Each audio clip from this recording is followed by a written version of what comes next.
नमस्कार दोस्तों, स्वागत है आपका एक नई कहानी में। और यह कहानी बहुत ही इंटरेस्टिंग होने वाली है, तो इस कहानी को पूरा अंत तक जरूर सुन। नीलेश और प्राची बे औलाद थे। दोनों की उम्र ढल चुकी थी, सो दोनों ने एक बच्चा गोद लेने की सोची। बच्चा मिल भी गया, लेकिन जब नीलेश ने बच्चे की माँ की आंखों में तैरते दर्द को देखा तो उसे लगा कि उन पति पत्नी का दर्द उनसे बड़ा नहीं है।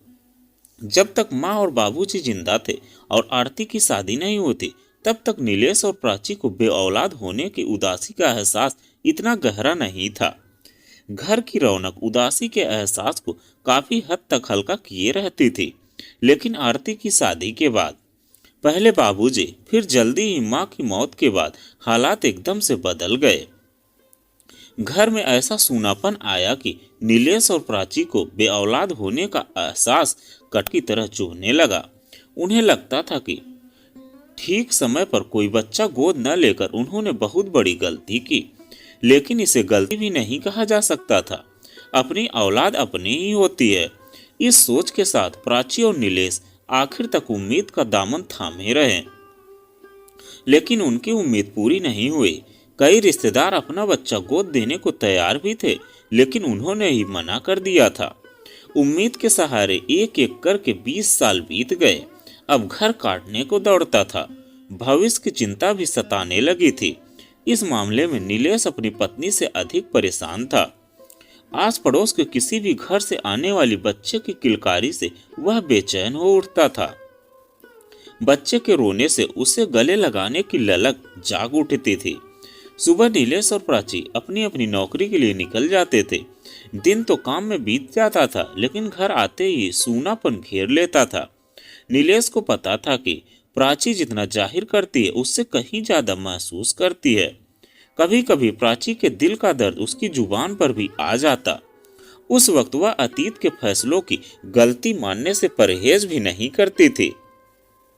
और वह कहती, क्या तुम्हें नहीं लगता कि अतीत में किए गए हमारे कुछ फैसले सचमुच गलत थे?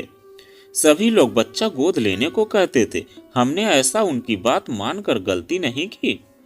फैसले गलत नहीं थे प्राची, समय ने उन्हें गलत बना दिया है। यह कहकर नीलेश चुप हो जाता। ऐसे में प्राची की आंखों में एक घनी उदासी उतर आती। वह कहीं दूर की सोचते हुए नीलेश के सीने पर सिर रखकर कहती, आज तो हम दोनों साथ साथ हैं, एक दूसरे को सहारा भी दे सकते हैं और हौसला भी। मैं तो उस दिन के ख्याल से डर जाती हूँ जब हम दोनों में से कोई एक नहीं होगा। तब भी कुछ नहीं होगा, किसी न किसी तरह दिन बीत जाएंगे। इसलिए ज्यादा मत सोचा करो, नीलेश पत्नी को समझाता। लेकिन उसकी बातों में छिपी सच्चाई को जानकर खुद भी बेचैन हो उठता। भविष्य तो फिलहाल दीवार पर लिखी इबारत की तरह एकदम साफ था। नीलेश को लगता था कि प्राची भले ही जुबान से कुछ न कहे, लेकिन वह किसी बच्चे को गोद लेना चाहती है। घर के सूनेपन और भविष्य की चिंता ने नीलेश के मन को भी भटका दिया था। उसे भी लगता था कि घर की उदासी और सूनेपन में प्राची कहीं डिप्रेशन की शिकार न हो जाए। लेकिन एक बड़ा सवाल यह भी था कि उम्र के इस पड़ाव पर किसी बच्चे को गोद लेना क्या समझदारी भरा कदम होगा? नीलेश 52 की उम्र पार कर चुका था, जबकि प्राची भी अगले साल उम्र के 50वें में कदम रखने जा रही थी। ऐसे में क्या वे बच्चे का पालन पोषण ठीक से कर पाएंगे? काफी सोच विचार और जद्दोजहद के बाद नीलेश ने महसूस किया कि अब ऐसी बातें सोचने का समय नहीं है, निर्णय लेने का समय है। बच्चा अब उसकी और प्राची की बहुत बड़ी जरूरत है। वही उनके जीवन की निरस्ता, उदासी और सूनेपन को मिटा सकता है। नीलेश ने इस बारे में प्राची से बात की तो उसकी बुझी हुई आंखों में एक चमक सी आ गई। उसने पूछा, क्या अब भी ऐसा हो सकता है? क्यों नहीं हो सकता? हम इतने बूढ़े भी नहीं हो गए हैं कि एक बच्चे को न संभाल सकें, नीलेश ने कहा। बच्चे को गोद लेने की उम्मीद में प्राची उत्साह से भर उठी। लेकिन सवाल यह था कि बच्चा कहां से गोद लिया जाए। किसी अनाथालय से बच्चा गोद लेना आसान नहीं था, क्योंकि गोद लेने की शर्तें और नियम काफी सख्त थे। रिश्तेदारों से भी अब कोई उम्मीद नहीं रही थी। किसी अस्पताल में नाम लिखवाने से भी महीनों या वर्षों लग सकते थे। ऐसे में पैसा खर्च करके ही बच्चा जल्दी मिल सकता था। मगर बच्चे की चाहत में वे कोई गलत और गैरकानूनी काम नहीं करना चाहते थे। जब से दोनों ने बच्चे को गोद लेने का मन बनाया था, तब से प्राची इस मामले में कुछ ज्यादा ही बेचैन दिख रही थी। शायद उसके नारी मन में सोई ममता शिद्दत से जाग उठी थी। एक दिन शाम को नीलेश घर लौटा तो पत्नी को कुछ ज्यादा ही जोश और उत्साह में पाया। वह जोश और उत्साह इस बात का एहसास दिला रहा था कि बच्चा गोद लेने के मामले में कोई बात बन गई है। उसके पूछने की नौबत नहीं आई, क्योंकि प्राची ने खुद ही सब कुछ बता दिया।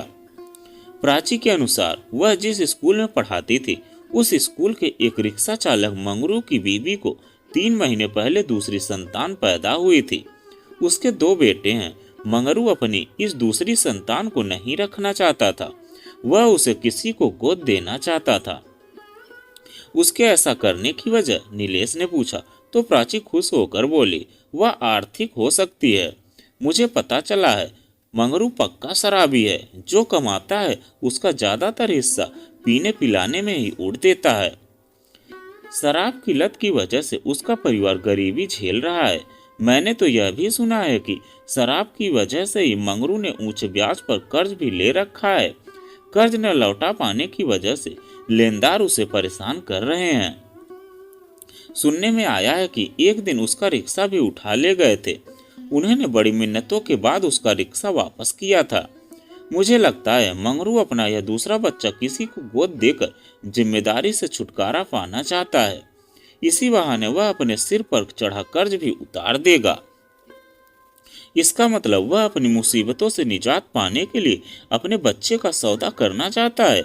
नीलेश ने व्यंग किया। कोई भी आदमी बिना किसी स्वार्थ या मजबूरी के अपना बच्चा किसी दूसरे को क्यों देगा? प्राची ने कहा तो नीलेश ने पूछा, मंगरू की बीवी भी बच्चा देने के लिए तैयार है? तैयार ही होगी। बिना उसके तैयार हुए मंगरू यह सब कैसे कर सकता है? प्राची की बातें सुनकर नीलेश सोच में डूब गया। उसे सोच में डूबा देखकर प्राची बोली, अगर तुम्हें ऐतराज न हो तो मैं मंगरू से बच्चे के लिए बात करूं। बच्चा गोद लेने का फैसला हम दोनों का है, ऐसे में मुझे ऐतराज क्यों होगा? नीलेश बोला, मैं जानती हूँ, फिर भी मैंने एक बार तुमसे पूछना जरूरी समझा। 2-3 दिनों बाद प्राची ने नीलेश से कहा, मैंने स्कूल के चपरासी के जरिए मंगरू से बात कर ली है। वह हमें अपना बच्चा पूरी लिखा पढ़ी के साथ देने को राजी है, लेकिन इसके बदले 20,000 रुपए मांग रहा है। मेरे ख्याल से यह रकम ज्यादा नहीं है। नहीं, बच्चे न तो बिकाऊ होते हैं, न उनकी कोई कीमत होती है। मैं मंगरू से उसका पता ले लूंगी। हम दोनों कल एक साथ चलकर बच्चा देख लेंगे। तुम कल बैंक से कुछ पैसे निकलवा लेना। मेरे ख्याल से इस मौके को हमें हाथ से नहीं जाने देना चाहिए। प्राची ने बेसब्री से कहा। उसकी बात पर नीलेश ने खामोशी से गर्दन हिला दी। अगले दिन नीलेश शाम को वापस आया तो प्राची तैयार बैठी थी। नीलेश के आते ही उसने कहा, मैं चाय बनाती हूँ, चाय पीकर मंगरू के यहाँ चलते हैं। कुछ देर में प्राची 2 प्यालों में चाय लाकर एक प्याला नीलेश को देते हुए बोली, वैसे तो अभी पैसों की जरूरत नहीं लगती, फिर भी तुमने बैंक से पैसे निकलवा लिए हैं या नहीं? हाँ, निकाला है, नीलेश ने चाय की चुस्की लेते हुए उत्साह में कहा। चाय पीकर दोनों घर से निकल पड़े। ऑटो रिक्शा से दोनों मंगरू के घर जा पहुंचे।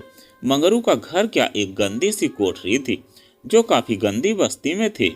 उसके घर की हालत बस्ती की हालत से भी बुरी थी। छोटे से कमरे में एक टूटी फूटी चारपाई, ईंटों के बने कच्ची फर्श पर एक स्टोव और कुछ बर्तन पड़े थे। कुल मिलाकर वहां की हर चीज खामोश जुबान से गरीबी बयां कर रही थी। मंगरू का 4 साल का बेटा छोटे भाई के साथ कमरे के कच्चे फर्श पर बैठा प्लास्टिक के एक खिलौने से खेल रहा था, जबकि उसकी कुपोषण की शिकार पत्नी तीसरे बच्चे को छाती से चिपकाए दूध पिला रही थी। इसी तीसरे बच्चे को मंगरू नीलेश और प्राची को देना चाहता था। मंगरू ने पत्नी से बच्चा दिखाने के लिए मांगा। पत्नी ने खामोश नजरों से पहले मंगरू को, उसके बाद नीलेश और प्राची को देखा, फिर कांपते हाथों से बच्चे को मंगरू को थमा दिया। उसी समय नीलेश के मन में सूल सा चुभा। उसे लगा वह और प्राची बच्चे के मुंह में जो करने जा रहे हैं वह गलत और अन्याय है। मंगरू ने बच्चा प्राची को दे दिया। बच्चा जो लड़की थी सचमुच बड़ी प्यारी थी। नाक नक्श तीखे और खिला हुआ साफ रंग था। प्राची के चेहरे के भावों से लगता था कि बच्ची की सूरत ने उसकी प्यासी ममता को छू लिया था। बच्ची को छाती से चिपकाकर प्राची ने एक बार उसे चूमा और फिर मंगरू को देते हुए बोली, अब से यह बच्ची हमारी हुई मंगरू, लेकिन हम इसे लिखा पढ़ी के बाद ही अपने घर ले जाएंगे। कल रविवार है, परसों कचहरी खुलने पर किसी वकील के जरिए सारी लिखा पढ़ी करा लेंगे। एक बात और कह दूं, बच्चे के मामले में तुम्हारी बीवी की रजामंदी बेहद जरूरी है। लिखा पढ़ी के कागजात पर तुम्हारे साथ साथ उसके भी दस्तखत होंगे। हम सब कुछ करने को तैयार हैं, मंगरू ने कहा। ठीक है, हम अभी तुम्हें कुछ पैसे दे रहे हैं, बाकी के सारे पैसे तुम्हें लिखा पढ़ी के बाद बच्चा लेते समय दे दूंगी। मंगरू ने सहमति में गर्दन हिला दी। इसके बाद प्राची ने नीलेश से मंगरू को 5,000 रुपए देने के लिए कहा।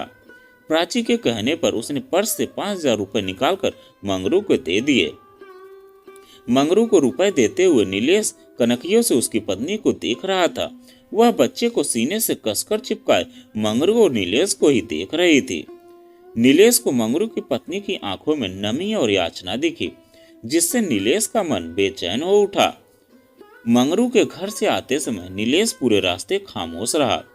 बच्चे को सीने से चिपकाए मंगरू की पत्नी की आंखें नीलेश के जेहन से निकल नहीं पा रही थी।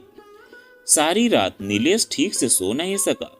मंगरू की पत्नी की आंखें उसके ख्यालों के इर्द गिर्द चक्कर काटती रही और वह उलझन में फंसा रहा। अगले दिन रविवार था, दोनों की ही छुट्टी थी। प्राची चाहती थी कि बच्चे को गोद लेने के बारे में किसी वकील से पहले ही बात कर ली जाए। इस बारे में वह नीलेश से विस्तार से बात करना चाहती थी, लेकिन नाश्ते के समय उसने उसे उखड़ा हुआ सा महसूस किया। उससे रहा नहीं गया तो उसने पूछा, मैं देख रही हूँ कि मंगरू के यहाँ से आने के बाद से ही तुम खामोश हो। तुम्हारे मन में जरूर कोई ऐसी बात है जो तुम मुझसे छिपा रहे हो। नीलेश ने हल्के से मुस्कुराकर चाय के प्यालों को होठों से लगा लिया। कहा, कुछ नहीं। तब प्राची ही आगे बोली, हम एक बहुत बड़ा फैसला लेने जा रहे हैं। इस फैसले को लेकर हम दोनों में से किसी के मन में किसी भी तरह की दुविधा या बात नहीं होनी चाहिए। मैं चाहती हूँ कि अगर तुम्हारे मन में कोई बात है तो मुझसे कह दो। चाय का प्याला टेबल पर रखकर नीलेश ने एक बार पत्नी को गहरी नजरों से देखा।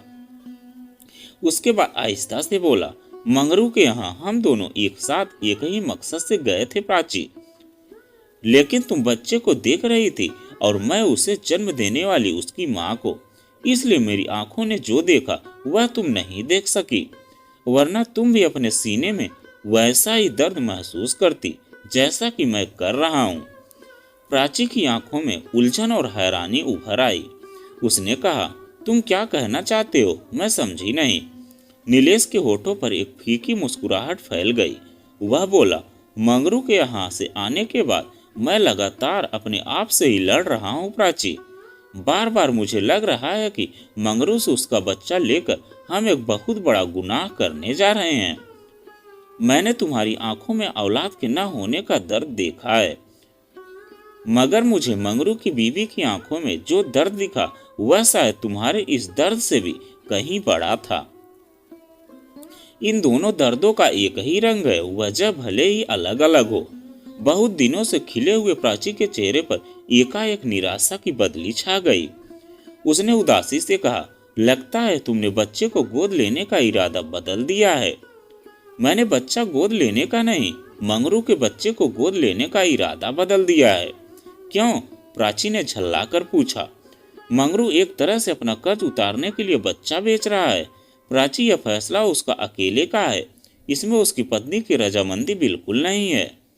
जब वह बच्चे को अपने सीने से अलग कर तुम्हें दे रही थी, तब मैंने उसकी उदास आंखों में जो तड़प और दर्द देखा था वह मेरी आत्मा को आरी की तरह काट रहा है।